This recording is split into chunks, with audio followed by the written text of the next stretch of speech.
ನನಗೆ ಆಸರೆ ನಿನ್ನನೆಂದು ಮರೆಯಲಾರೆ.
ನಿನ್ನನೆಂದು ಮರೆಯಲಾರೆ ನಿನ್ನ ನಗಲಿ ಬದುಕಲಾರೆ ನೀನೆ ನನಗೆ ಆಸರೆ ಬಾಬಾ ನನಗೆ ಆಸರೆ.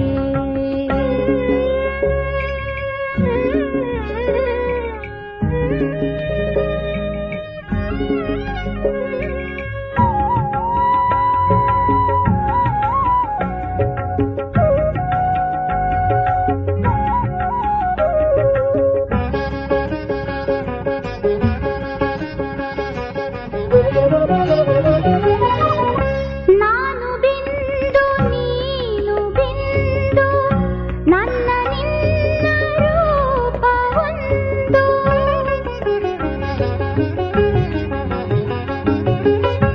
ನಾನು ಬಿಂದು ನೀನು ಬಿಂದು ನನ್ನ ನಿನ್ನ ರೂಪ ಒಂದು.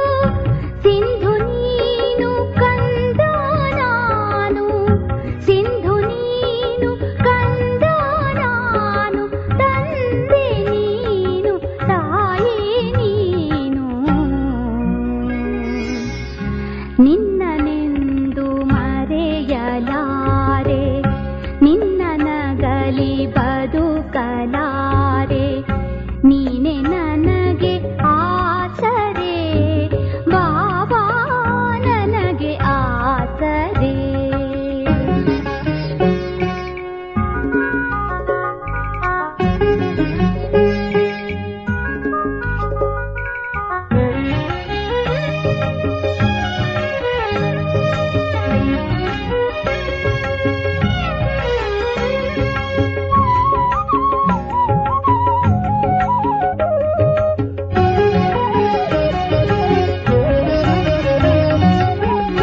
ನಿನ್ನ ಕಣ್ಣಿನ ಬೆಳಕು ನಾನು ನಿನ್ನ ಕೊರಳಿನ ಹಾರ ನಾನು.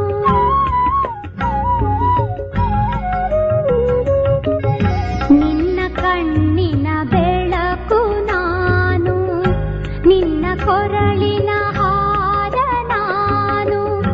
ನಿನ್ನ ಮಡಿಲಿನ ಹೂವು ನಾನು ಆತ್ಮ ನಾನು ಜ್ಯೋತಿ ನಾನು. ನಿನ್ನ ಮಡಿಲಿನ ಹೂವು ನಾನು ಆತ್ಮ ನಾನು ಜ್ಯೋತಿ ನಾನು. ನೀನೆ ನನಗೆ ಆಸರೆ ಬಾಬಾ ನಿನ್ನನೆಂದು ಮರೆಯಲಾರೆ ನಿನ್ನ ನಗಲಿ ಬದುಕಲಾರೆ ನೀನೆ ನನಗೆ ಆಸರೆ ಬಾಬಾ ನನಗೆ ಆಸರೆ. ನಿನ್ನನೆಂದು ಮರೆಯಲಾರೆ.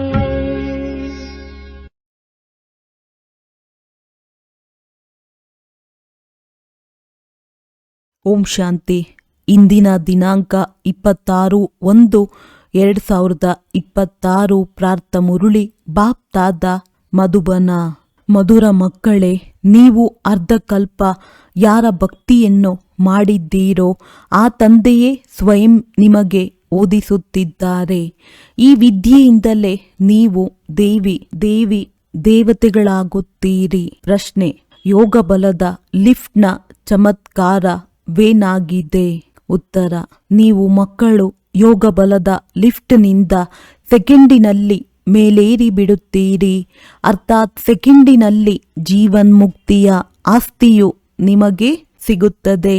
ನಿಮಗೆ ತಿಳಿದಿದೆ, ಏಣಿಯನ್ನು ಇಳಿಯುವುದರಲ್ಲಿ 5,000 ವರ್ಷಗಳು ಹಿಡಿಸಿತ್ತು ಮತ್ತು ಈಗ 1 ಸೆಕೆಂಡಿನಲ್ಲಿ ಮೇಲೇರುತ್ತೀರಿ. ಇದೇ ಯೋಗ ಬಲದ ಕಮಾಲ್ ಆಗಿದೆ. ತಂದೆಯ ನೆನಪಿನಿಂದ ಎಲ್ಲ ಪಾಪಗಳು ಕಳೆಯುತ್ತವೆ. ಆತ್ಮವು ಸತೋಪ್ರಧಾನವಾಗಿ ಬಿಡುತ್ತದೆ. ಓಂ ಶಾಂತಿ. ಆತ್ಮಿಕ ತಂದೆಯು ಆತ್ಮಿಕ ಮಕ್ಕಳಿಗೆ ಕುಳಿತು ತಿಳಿಸುತ್ತಾರೆ. ಆತ್ಮಿಕ ತಂದೆಯ ಮಹಿಮೆಯನ್ನಂತೂ ಮಕ್ಕಳಿಗೆ ತಿಳಿಸಿದ್ದಾರೆ. ಅವರು ಜ್ಞಾನಸಾಗರ ಸಚ್ಚಿತ್ ಆನಂದ ಸ್ವರೂಪನಾಗಿದ್ದಾರೆ, ಶಾಂತಿಯ ಸಾಗರನಾಗಿದ್ದಾರೆ. ಅವರಿಗೆ ಎಲ್ಲ ಬೇಅದ್ದಿನ ಬಿರುದುಗಳನ್ನು ಕೊಡಲಾಗುತ್ತದೆ.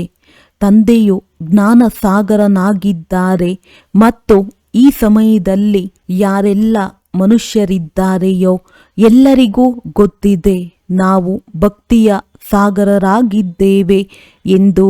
ಭಕ್ತಿಯಲ್ಲಿ ಯಾರು ಎಲ್ಲರಿಗಿಂತ ಮುಂದಿರುವರೋ ಅವರಿಗೆ ಮಾನ್ಯತೆ ಸಿಗುತ್ತದೆ. ಈ ಸಮಯದಲ್ಲಿ ಕಲಿಯುಗದಲ್ಲಿ ಭಕ್ತಿ ದುಃಖವಿದೆ, ಸತ್ಯಯುಗದಲ್ಲಿ ಜ್ಞಾನದ ಸುಖವಿರುತ್ತದೆ. ಅಲ್ಲಿ ಜ್ಞಾನವಿರುತ್ತದೆ ಎಂದಲ್ಲ, ಈ ಮಹಿಮೆಯು ಕೇವಲ ಒಬ್ಬ ತಂದೆಯದ್ದೇ ಆಗಿದೆ ಮತ್ತು ಮಕ್ಕಳಿಗೂ ಮಹಿಮೆ ಇದೆ, ಏಕೆಂದರೆ ತಂದೆಯು ಮಕ್ಕಳಿಗೆ ಓದಿಸುತ್ತಾರೆ ಅಥವಾ ಯಾತ್ರೆಯನ್ನು ಕಲಿಸುತ್ತಾರೆ. ತಂದೆಯು ತಿಳಿಸಿದ್ದಾರೆ, 2 ಯಾತ್ರೆಗಳಿವೆ. ಭಕ್ತರು ತೀರ್ಥಯಾತ್ರೆ ಮಾಡುತ್ತಾರೆ, 4 ಕಡೆ ಸುತ್ತಾಡಿ ಬರುತ್ತಾರೆ ಅಂದಾಗ ಎಷ್ಟು ಸಮಯ 4 ಕಡೆ ಸುತ್ತಾಡುವರೋ ಅಷ್ಟು ಸಮಯ ವಿಕಾರದಲ್ಲಿ ಹೋಗುವುದಿಲ್ಲ. ಮದ್ಯಪಾನ ಇತ್ಯಾದಿ ಚೀಚಿ ಪದಾರ್ಥಗಳನ್ನು ಸೇವಿಸುವುದಿಲ್ಲ. ಕೆಲವೊಮ್ಮೆ ಬದ್ರಿನಾಥ, ಕೆಲವೊಮ್ಮೆ ಕಾಶಿಗೂ ಹೋಗುತ್ತಾರೆ. ಭಗವಂತನಿಗೆ ಭಕ್ತಿ ಮಾಡುತ್ತಾರೆ. ಅಂದ ಮೇಲೆ ಭಗವಂತನು ಒಬ್ಬರೇ ಇರಬೇಕಲ್ಲವೇ? ಎಲ್ಲ ಕಡೆ ಸುತ್ತಾಡುವ ಅವಶ್ಯಕತೆ ಇಲ್ಲ ಅಲ್ಲವೇ? ಶಿವ ತಂದೆಯ ತೀರ್ಥಸ್ಥಾನವನ್ನು ನೋಡಿಕೊಂಡು ಬರುತ್ತಾರೆ. ಕಾಶಿಯು ಎಲ್ಲದಕ್ಕಿಂತ ದೊಡ್ಡ ತೀರ್ಥಸ್ಥಾನವೆಂದು ಗಾಯನವಿದೆ. ಅದಕ್ಕೆ ಶಿವಪುರಿ ಎಂತಲೂ ಹೇಳುತ್ತಾರೆ. 4 ಕಡೆ ಹೋಗುತ್ತಾರೆ. ಆದರೆ ಯಾರ ದರ್ಶನ ಮಾಡಲು ಹೋಗುವರು ಅಥವಾ ಯಾರ ಭಕ್ತಿ ಮಾಡುವರು ಅವರ ಚರಿತ್ರೆ, ಕರ್ತವ್ಯದ ಬಗ್ಗೆ ಯಾರಿಗೂ ಗೊತ್ತಿಲ್ಲ. ಆದ್ದರಿಂದ ಅದಕ್ಕೆ ಅಂಧಶ್ರದ್ಧೆ ಎಂದು ಹೇಳಲಾಗುತ್ತದೆ. ಅವರ ಜೀವನ ಕಥೆಯನ್ನು ತಿಳಿದುಕೊಳ್ಳದೆ ಅವರಿಗೆ ಪೂಜೆ ಮಾಡುವುದು, ತಲೆಬಾಗುವುದಕ್ಕೆ ಅಂಧಶ್ರದ್ಧೆ ಎಂದು ಹೇಳಲಾಗುವುದು. ಮನೆಯಲ್ಲಿಯೇ ಆಚರಣೆ ಮಾಡುತ್ತಾರೆ. ದೇವಿಯರಿಗೆ ಎಷ್ಟೊಂದು ಪೂಜೆ ಮಾಡುತ್ತಾರೆ. ಮಣ್ಣಿನ ಅಥವಾ ಕಲ್ಲಿನ ದೇವಿಯರನ್ನು ಮಾಡಿ ಅವರನ್ನು ಬಹಳ ಶೃಂಗರಿಸುತ್ತಾರೆ. ತಿಳಿದುಕೊಳ್ಳಿ, ಲಕ್ಷ್ಮಿಯ ಚಿತ್ರವನ್ನು ಮಾಡುತ್ತಾರೆ. ಇವರ ಚರಿತ್ರೆಯನ್ನು ತಿಳಿಸಿ ಎಂದು ಕೇಳಿದರೆ ಸತ್ಯಯುಗದ ಮಹಾರಾಣಿಯಾಗಿದ್ದರು ಎಂದು ಹೇಳುತ್ತಾರೆ. ತ್ರೇತಾಯುಗದ ಮಹಾರಾಣಿಯು ಸೀತೆಯಾಗಿದ್ದಳು. ಬಾಕಿ ಅವರು ಎಷ್ಟು ಸಮಯ ರಾಜ್ಯ ಮಾಡಿದರು? ಲಕ್ಷ್ಮೀನಾರಾಯಣರ ರಾಜ್ಯವು ಯಾವಾಗಿನಿಂದ ಎಲ್ಲಿಯವರೆಗೆ ನಡೆಯಿತು ಎಂಬುದನ್ನು ಯಾರೂ ತಿಳಿದುಕೊಂಡಿಲ್ಲ. ಮನುಷ್ಯರು ಭಕ್ತಿ ಮಾರ್ಗದಲ್ಲಿ ತೀರ್ಥಸ್ಥಾನಗಳಿಗೆ ಹೋಗುತ್ತಾರೆ. ಇವೆಲ್ಲವೂ ಭಗವಂತನೊಂದಿಗೆ ಮಿಲನ ಮಾಡುವ ಉಪಾಯವಾಗಿವೆ ಎಂದು ತಿಳಿಯುತ್ತಾರೆ. ಶಾಸ್ತ್ರಗಳನ್ನು ಓದುವುದು ಸಹ ಭಗವಂತನೊಂದಿಗೆ ಮಿಲನ ಮಾಡಲು ಉಪಾಯವಾಗಿದೆ ಎಂದು ತಿಳಿಯುತ್ತಾರೆ. ಆದರೆ ಭಗವಂತ ಎಲ್ಲಿದ್ದಾರೆ? ಅದಕ್ಕೆ ಅವರು ಸರ್ವವ್ಯಾಪಿ ಎಂದು ಹೇಳಿಬಿಡುತ್ತಾರೆ. ವಿದ್ಯೆಯಿಂದ ನಾವು ಈ ದೇವಿ ದೇವತೆಗಳಾಗುತ್ತೇವೆಂದು ಈಗ ನಿಮಗೆ ತಿಳಿದಿದೆ. ಸ್ವಯಂ ತಂದೆಯೇ ಬಂದು ಓದಿಸುತ್ತಾರೆ. ಯಾರ ಮಿಲನಕ್ಕಾಗಿ ಅರ್ಧಕಲ್ಪ ಭಕ್ತಿ ಮಾರ್ಗವು ನಡೆಯುತ್ತದೆ. ಬಾಬಾ ಪಾವನರನ್ನಾಗಿ ಮಾಡಿ ಮತ್ತೆ ತಾವು ಯಾರು ಎಂದು ತಮ್ಮ ಪರಿಚಯವನ್ನು ಕೊಡಿ ಎಂದು ಹೇಳುತ್ತಾರೆ. ತಂದೆಯು ತಿಳಿಸಿದ್ದಾರೆ, ನೀವಾತ್ಮರು ಬಿಂದುಗಳಾಗಿದ್ದೀರಿ. ಆತ್ಮಕ್ಕೆ ಇಲ್ಲಿ ಶರೀರವೂ ಸಿಕ್ಕಿದೆ, ಆದ್ದರಿಂದ ಇಲ್ಲಿ ಕರ್ಮ ಮಾಡುತ್ತದೆ. ದೇವತೆಗಳು ಸತ್ಯಯುಗದಲ್ಲಿ ರಾಜ್ಯ ಮಾಡಿ ಹೋಗಿದ್ದಾರೆಂದು ಹೇಳುತ್ತಾರೆ. ಅವಶ್ಯವಾಗಿ ಗಾಡ್ ಫಾದರ್ ಸ್ವರ್ಗ ಸ್ಥಾಪನೆ ಮಾಡಿದ್ದರು. ಆಗ ನಾವು ಇರಲಿಲ್ಲ. ಭಾರತದಲ್ಲಿ ಸ್ವರ್ಗವಿತ್ತು ಎಂದು ಕ್ರಿಶ್ಚಿಯನ್ನರು ಸಹ ತಿಳಿದುಕೊಳ್ಳುತ್ತಾರೆ.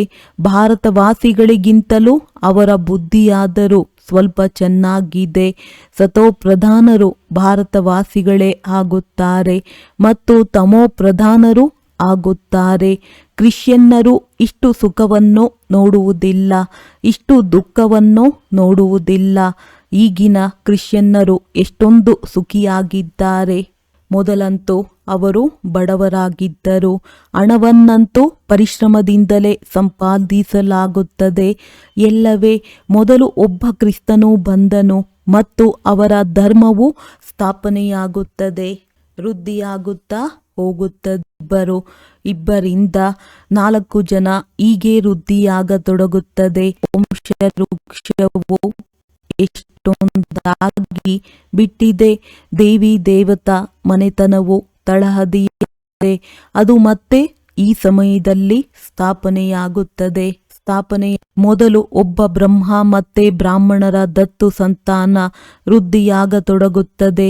ತಂದೆಯು ಓದಿಸುತ್ತಾರೆ, ಆದ್ದರಿಂದ ಅನೇಕರು ಬ್ರಾಹ್ಮಣರಾಗಿ ಬಿಡುತ್ತಾರೆ. ಮೊದಲು ಇವರೊಬ್ಬರೇ ಇದ್ದರಲ್ಲವೇ, ಒಬ್ಬರಿಂದ ಎಷ್ಟೊಂದು ವೃದ್ಧಿಯಾಗಿದೆ, ಇನ್ನು ಎಷ್ಟು ಆಗುವುದಿದೆ. ಎಷ್ಟು ಸೂರ್ಯವಂಶಿ ಚಂದ್ರವಂಶಿ ದೇವತೆಗಳಿದ್ದರೋ ಅವರೆಲ್ಲರೂ ಈಗಲೇ ತಯಾರಾಗಬೇಕಾಗಿದೆ. ಮೊದಲು ಒಬ್ಬ ತಂದೆಯಾಗಿದ್ದಾರೆ. ಆ ತಂದೆಗೆ ನಾವಾತ್ಮರು ಎಷ್ಟೊಂದು ಮಂದಿ ಸಂತಾನರಿದ್ದೇವೆ. ನಾವೆಲ್ಲ ಆತ್ಮರ ತಂದೆಯು ಅನಾದಿಯಾಗಿದ್ದಾರೆ. ಈ ಸೃಷ್ಟಿ ಚಕ್ರವು ಸುತ್ತುತ್ತಿರುತ್ತದೆ. ಎಲ್ಲ ಮನುಷ್ಯರು ಸದಾ ಇರುವುದಿಲ್ಲ. ಆತ್ಮರು ಭಿನ್ನ ಭಿನ್ನ ಪಾತ್ರವನ್ನಭಿನಯಿಸಬೇಕಾಗಿದೆ. ಈ ವೃಕ್ಷಕ್ಕೆ ದೇವಿ ದೇವತೆಗಳು ಮೊದಲ ಬುನಾದಿಯಾಗಿದ್ದಾರೆ. ನಂತರ ಅವರಿಂದ ಶಾಖೆಗಳು ಹೊರಟಿವೆ ಅಂದಾಗ ತಂದೆಯು ಮಕ್ಕಳಿಗೆ ತಿಳಿಸುತ್ತಾರೆ. ನಾನು ಬಂದು ಏನು ಮಾಡುತ್ತೇನೆ ಎಂಬುದನ್ನು ಮಕ್ಕಳಿಗೆ ತಿಳಿಸುತ್ತಾರೆ. ಆತ್ಮದಲ್ಲಿಯೇ ಧಾರಣೆಯಾಗುತ್ತದೆ. ನಾನು ಹೇಗೆ ಬಂದೆನು ಎಂದು ತಂದೆಯು ಕುಳಿತು ತಿಳಿಸುತ್ತಾರೆ. ನೀವೆಲ್ಲ ಮಕ್ಕಳು ಈಗ ಪತಿತರಾಗಿದ್ದೀರಿ, ಆದ್ದರಿಂದ ನೆನಪು ಮಾಡುತ್ತೀರಿ. ಸತ್ಯ ತ್ರೇತಾ ಯುಗದಲ್ಲಿ ನೀವು ಸುಖಿಯಾಗಿದ್ದೀರಿ, ಆದ್ದರಿಂದ ನೆನಪು ಮಾಡುತ್ತಿರಲಿಲ್ಲ. ದ್ವಾಪರದ ನಂತರ ಯಾವಾಗ ದುಃಖವು ಹೆಚ್ಚಾಯಿತೋ ಆಗ ಏ ಪರಮಪಿತ ಪರಮಾತ್ಮ ತಂದೆಯೇ ಎಂದು ಕರೆದಿರಿ. ಹೌದು ಮಕ್ಕಳೇ, ಕೇಳಿಸಿಕೊಂಡೆನು. ಏನನ್ನು ಬಯಸುತ್ತೀರಿ? ಬಾಬಾ ಬಂದು ಪತಿತರನ್ನು ಪಾವನ ಮಾಡಿ. ಬಾಬಾ, ನಾವು ಬಹಳ ದುಃಖಿ ಪತಿತರಾಗಿದ್ದೇವೆ. ಬಂದು ನಮ್ಮನ್ನು ಪಾವನ ಮಾಡಿ, ಕೃಪೆ ಮಾಡಿ, ಆಶೀರ್ವಾದ ಮಾಡಿ ಎಂದು ನೀವು ನನ್ನನ್ನು ಕರೆದಿರಿ. ಸತ್ಯಯುಗಕ್ಕೆ ಪಾವನ ಪ್ರಪಂಚವೆಂದು ಹೇಳಲಾಗುತ್ತದೆ. ಇದನ್ನು ಸಹ ಸ್ವಯಂ ತಂದೆಯು ತಿಳಿಸುತ್ತಾರೆ. ಡ್ರಾಮಾ ಪ್ಲಾನ್ ಅನುಸಾರ ಯಾವಾಗ ಸಂಗಮಯುಗವಾಗುವುದೋ, ಸೃಷ್ಟಿಯು ಹಳೆಯದಾಗುವುದೋ ಆಗ ನಾನು ಬರುತ್ತೇನೆ. ನೀವು ತಿಳಿದುಕೊಂಡಿದ್ದೀರಿ. ಸನ್ಯಾಸಿಗಳು 2 ಪ್ರಕಾರದವರಿದ್ದಾರೆ. ಅವರು ಹಠಯೋಗಿಗಳಾಗಿದ್ದಾರೆ. ರಾಜಯೋಗಿಗಳೆಂದು ಹೇಳಲಾಗುವುದಿಲ್ಲ. ಅವರದ್ದು ಹದ್ದಿನ ಸನ್ಯಾಸವಾಗಿದೆ. ಮನೆ ಮಠವನ್ನು ಬಿಟ್ಟು ಹೋಗಿ ಕಾಡಿನಲ್ಲಿರುತ್ತಾರೆ. ಗುರುಗಳಿಗೆ ಅನುಯಾಯಿಗಳಾಗುತ್ತಾರೆ. ಗೋಪಿಚಂದರಾಜನ ಒಂದು ಕಥೆಯನ್ನು ಹೇಳುತ್ತಾರೆ. ಅವರು ಕೇಳಿದರು, ನೀವು ಮನೆಯನ್ನು ಏಕೆ ಬಿಡುತ್ತೀರಿ? ಎಲ್ಲಿಗೆ ಹೋಗುತ್ತೀರಿ? ಶಾಸ್ತ್ರಗಳಲ್ಲಿ ಬಹಳಷ್ಟು ಕಥೆಗಳಿವೆ. ನೀವೀಗ ಬ್ರಹ್ಮ ಕುಮಾರ ಕುಮಾರಿಯರು ಹೋಗಿ ರಾಜರಿಗೂ ರಾಜಯೋಗವನ್ನು ಕಲಿಸುತ್ತೀರಿ. ಒಂದು ಅಷ್ಟವಕ್ರ ಗೀತೆಯೂ ಇದೆ. ಅದರಲ್ಲಿ ತೋರಿಸುತ್ತಾರೆ. ರಾಜನಿಗೆ ವೈರಾಗ್ಯ ಬಂದಿತು. ನಮಗೆ ಯಾರಾದರೂ ಪರಮಾತ್ಮನೊಂದಿಗೆ ಮಿಲನ ಮಾಡಿಸಿ ಎಂದು ಕೇಳಿದರು. ಡಂಗೂರ ಹೊಡೆಸಿದ್ದರು. ಅದು ಇದೇ ಸಮಯವಾಗಿದೆ. ನೀವು ಹೋಗಿ ತಂದೆಯೊಂದಿಗೆ ಮಿಲನ ಮಾಡಿಸಲು ರಾಜರಿಗೂ ಜ್ಞಾನ ಕೊಡುತ್ತೀರಲ್ಲವೇ? ಹೇಗೆ ನೀವು ಮಿಲನ ಮಾಡಿದ್ದೀರೋ ಹಾಗೆಯೇ ಅನ್ಯರನ್ನು ಮಿಲನ ಮಾಡಿಸುವ ಪ್ರಯತ್ನ ಪಡುತ್ತೀರಿ. ನಾವು ನಿಮ್ಮನ್ನು ಸ್ವರ್ಗದ ಮಾಲೀಕರನ್ನಾಗಿ ಮಾಡುತ್ತೇವೆ, ಮುಕ್ತಿ ಜೀವನ್ಮುಕ್ತಿಯನ್ನು ಕೊಡುತ್ತೇವೆಂದು ಹೇಳುತ್ತೀರಿ. ಮತ್ತು ನೀವು ತಿಳಿಸಿ, ಶಿವ ತಂದೆಯನ್ನು ನೆನಪು ಮಾಡಿ, ಮತ್ಯಾರನ್ನೂ ಅಲ್ಲ. ಆರಂಭದಲ್ಲಿ ನಿಮ್ಮ ಬಳಿಯು ಕುಳಿತಿದ್ದಂತೆಯೇ ಒಬ್ಬರು ಇನ್ನೊಬ್ಬರನ್ನು ನೋಡುತ್ತಾ ಧ್ಯಾನದಲ್ಲಿ ಹೊರಟು ಹೋಗುತ್ತಿದ್ದರು. ಬಹಳ ಆಶ್ಚರ್ಯವೆನಿಸುತ್ತಿತ್ತು. ಇವರಲ್ಲಿ ತಂದೆ ಇದ್ದರಲ್ಲವೇ? ಅವರು ಚಮತ್ಕಾರ ತೋರಿಸುತ್ತಿದ್ದರು. ಎಲ್ಲರ ಬುದ್ಧಿಯ ಹಗ್ಗವನ್ನು ಸೆಳೆಯುತ್ತಿದ್ದರು. ಬಾಪ್ತಾದ ಒಟ್ಟಿಗೆ ಸೇರಿಬಿಟ್ಟರಲ್ಲವೇ? ಇಲ್ಲಿ ಸ್ಮಶಾನ ಮಾಡಿಬಿಡುತ್ತಿದ್ದರು. ಎಲ್ಲರೂ ತಂದೆಯ ನೆನಪಿನಲ್ಲಿ ಮಲಗಿಬಿಡಿ ಎಂದು ಹೇಳಿದಾಗ ಎಲ್ಲರೂ ಧ್ಯಾನದಲ್ಲಿ ಹೊರಟು ಹೋಗುತ್ತಿದ್ದರು. ಇದೆಲ್ಲವೂ ಶಿವತಂದೆಯ ಚತುರತೆಯಾಗಿತ್ತು. ಇದನ್ನು ಅನ್ಯರು ಜಾದುವೆಂದು ಹೇಳತೊಡಗಿದರು. ಇದು ಶಿವತಂದೆಯ ಆಟವಾಗಿತ್ತು. ತಂದೆಯು ಜಾದೂಗರ್, ಸೌದಾಗರ್, ರತ್ನಾಗಾರನಲ್ಲವೇ? ಅಗಸನೂ ಆಗಿದ್ದಾರೆ, ಅಕ್ಕಸಾಲಿಗನೂ ಆಗಿದ್ದಾರೆ, ವಕೀಲನೂ ಆಗಿದ್ದಾರೆ. ಎಲ್ಲರನ್ನೂ ರಾವಣನ ಬಂಧನದಿಂದ ಬಿಡಿಸುತ್ತಾರೆ. ಏ ಪತಿತ ಪಾವನ, ಏ ದೂರ ದೇಶದಲ್ಲಿರುವ ತಂದೆಯೇ, ಬಂದು ನಮ್ಮನ್ನು ಪಾವನ ಮಾಡಿ. ಪತಿತ ಪ್ರಪಂಚದಲ್ಲಿ ಪತಿತ ಶರೀರದಲ್ಲಿ ಬಂದು ನಮ್ಮನ್ನು ಪಾವನ ಮಾಡಿ ಎಂದೇ ಅವರನ್ನು ಕರೆಯುತ್ತಾರೆ. ನೀವೀಗ ಅದರ ಅರ್ಥವನ್ನು ತಿಳಿದುಕೊಂಡಿದ್ದೀರಿ.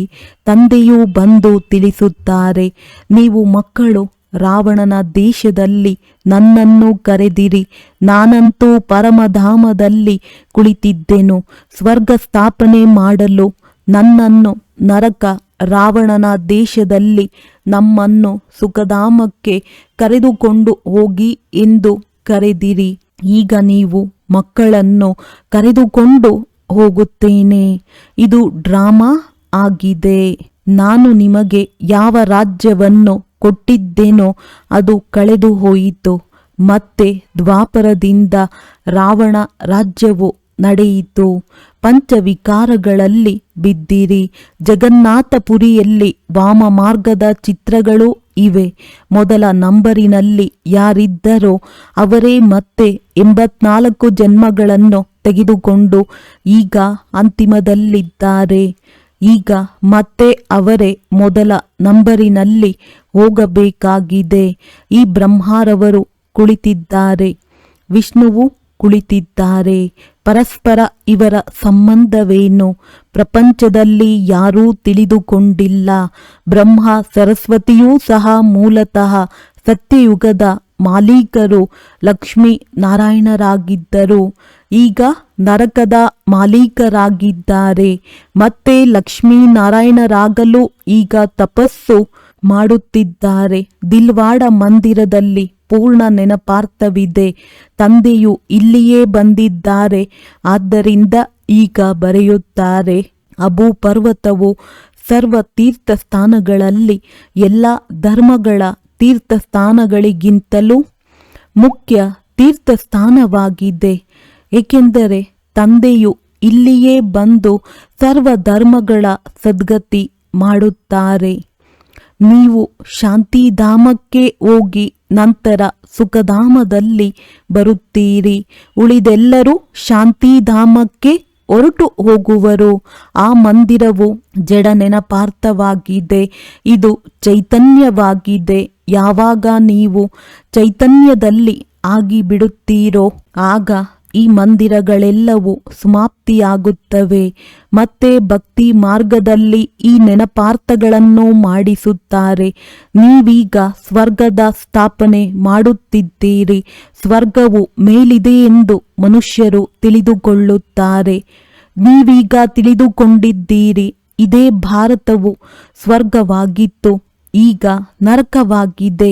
ಈ ಚಕ್ರವನ್ನು ನೋಡುತ್ತಿದ್ದಂತೆಯೇ ಎಲ್ಲ ಜ್ಞಾನವು ಬಂದು ಬಿಡುತ್ತದೆ. ದ್ವಾಪರದಿಂದ ಬೇರೆ ಬೇರೆ ಧರ್ಮದವರು ಬರುತ್ತಾರೆ.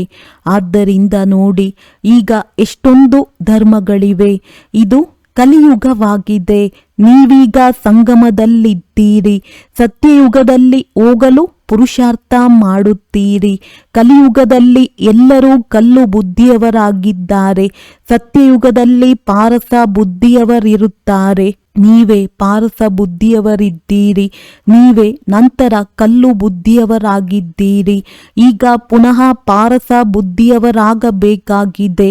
ತಂದೆಯು ತಿಳಿಸುತ್ತಾರೆ, ನೀವು ನನ್ನನ್ನು ಕರೆದಿರಿ, ಆದ್ದರಿಂದ ನಾನು ಬಂದಿದ್ದೇನೆ ಮತ್ತು ನಿಮಗೆ ಹೇಳುತ್ತೇನೆ, ಕಾಮವನ್ನು ಜಯಿಸಿದ್ದರೆ ಜಗಜ್ಜೀತರಾಗುವಿರಿ.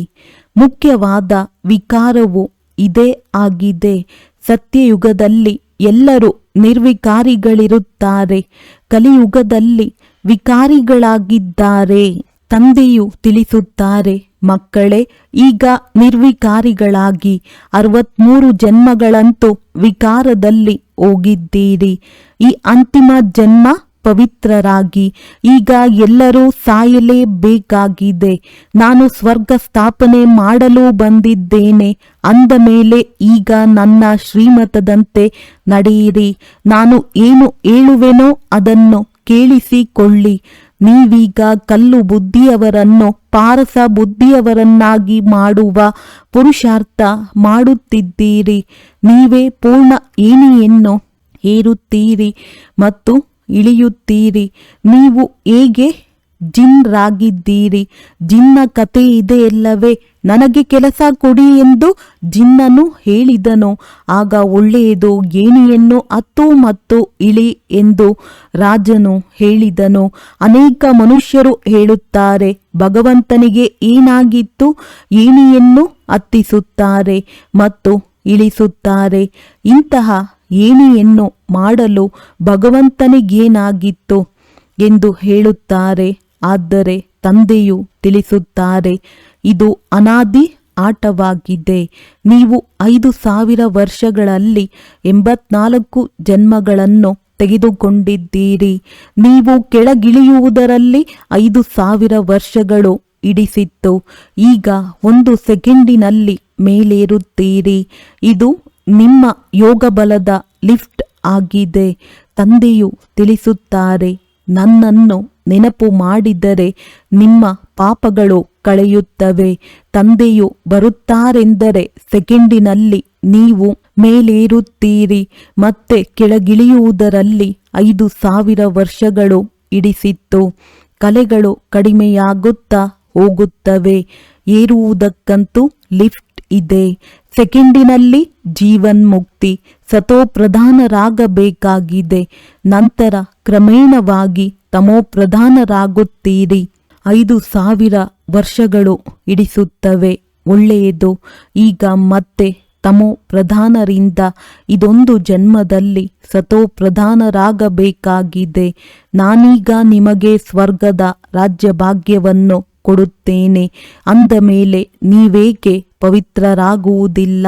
ಆದರೆ ಕಾಮೇಶು ಕ್ರೋಧೇಶುಗಳು ಇದ್ದಾರಲ್ಲವೇ, ವಿಕಾರ ಸಿಗದಿದ್ದರೆ ಮತ್ತೆ ಸ್ತ್ರೀಯನ್ನು ಒಡೆಯುತ್ತಾರೆ, ಹೊರಹಾಕುತ್ತಾರೆ, ಬೆಂಕಿಯನ್ನಿಟ್ಟು ಬಿಡುತ್ತಾರೆ.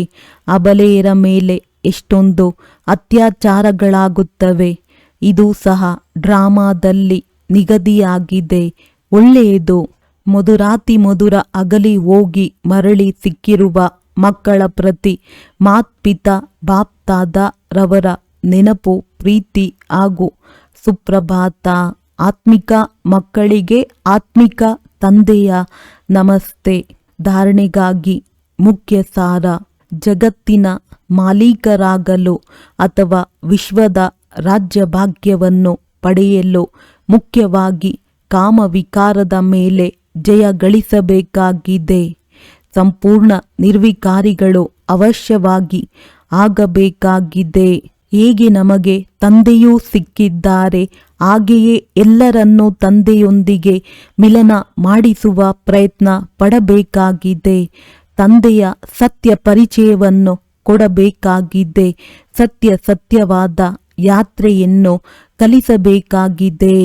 ವರದಾನ: ತಮ್ಮ ಮುಂದೆ ದುಃಖದ ಪ್ರಪಂಚವಿದ್ದರೂ ನಿಶ್ಚಿಂತಪುರದ ಚಕ್ರವರ್ತಿಯ ಅನುಭವ ಮಾಡುವಂತಹ ಅಷ್ಟಶಕ್ತಿ ಸ್ವರೂಪ ಭವ. ದುಃಖ ಮತ್ತು ನಿಶ್ಚಿಂತತೆಯ ಜ್ಞಾನವು ಈಗಷ್ಟೇ ಇದೆ. ತಮ್ಮ ಮುಂದೆ ದುಃಖದ ಪ್ರಪಂಚವಿದ್ದರೂ ಸದಾ ನಿಶ್ಚಿಂತಪುರದ ಚಕ್ರವರ್ತಿಯ ಅನುಭವ ಮಾಡುವುದೇ ಅಷ್ಟಶಕ್ತಿ ಸ್ವರೂಪ ಕರ್ಮೇಂದ್ರಿಯ ಜೀತ್ ಮಕ್ಕಳ ಚಿಹ್ನೆಯಾಗಿದೆ. ಈಗಷ್ಟೇ ತಂದೆಯ ಮೂಲಕ ಸರ್ವಶಕ್ತಿಗಳ ಪ್ರಾಪ್ತಿಯಾಗುವುದು. ಆದರೆ ಯಾವುದೇ ಒಂದು ಸಂಘದೋಷ ಅಥವಾ ಯಾವುದೇ ಕರ್ಮೇಂದ್ರಿಯಗಳ ವಶರಾಗುತ್ತೀರೆಂದರೆ ತಮ್ಮ ಶಕ್ತಿಯನ್ನು ಕಳೆದುಕೊಳ್ಳುವಿರಿ. ಅದರಿಂದ ನಿಶ್ಚಿಂತಪುರದ ನಶೆ ಅಥವಾ ಖುಷಿಯ ಪ್ರಾಪ್ತಿಯೇನಾಗಿದೆಯೋ ಅದು ಸ್ವತಃವಾಗಿಯೇ ಕಳೆದುಕೊಳ್ಳುತ್ತೀರಿ. ನಿಶ್ಚಿಂತಪುರದ ಚಕ್ರವರ್ತಿಯೂ ಸಹ ಬಡವನಾಗುತ್ತಾನೆ. ಸ್ಲೋಗನ್: ಸದಾ ದೃಢತೆಯ ಶಕ್ತಿಯು ಜೊತೆಯಿದ್ದರೆ ಸಫಲತೆಯು ಕೊರಳಿನ ಹಾರವಾಗುವುದು. ಅವ್ಯಕ್ತ ಸೂಚನೆಗಳು: ಈ ಅವ್ಯಕ್ತ ಮಾಸದಲ್ಲಿ ಬಂಧನ ಮುಕ್ತರಾಗಿ ಜೀವನ್ಮುಕ್ತ ಸ್ಥಿತಿಯ ಅನುಭವ ಮಾಡಿರಿ. ಸಂಕಲ್ಪಗಳ ಬಿರುಗಾಳಿ ಸಂಬಂಧಗಳಿಂದ ಉಂಟಾಗುವ ತೂಫಾನ್. ಪ್ರಕೃತಿ ಅಥವಾ ಸಮಸ್ಯೆಗಳ ಬಿರುಗಾಳಿ ಬಂದಾಗ ಅವುಗಳಿಂದ ಮುಕ್ತರಾಗಲು ಯೋಗಯುಕ್ತ ಮತ್ತು ಯುಕ್ತಿಯುಕ್ತರಾಗಿರಿ. ಯೋಗಯುಕ್ತರಾಗುವ ತನಕ ವಿಘ್ನಗಳಿಂದ ಮುಕ್ತರಾಗಲು ಸಾಧ್ಯವಿಲ್ಲ. ಒಳ್ಳೆಯದು. ಓಂ ಶಾಂತಿ.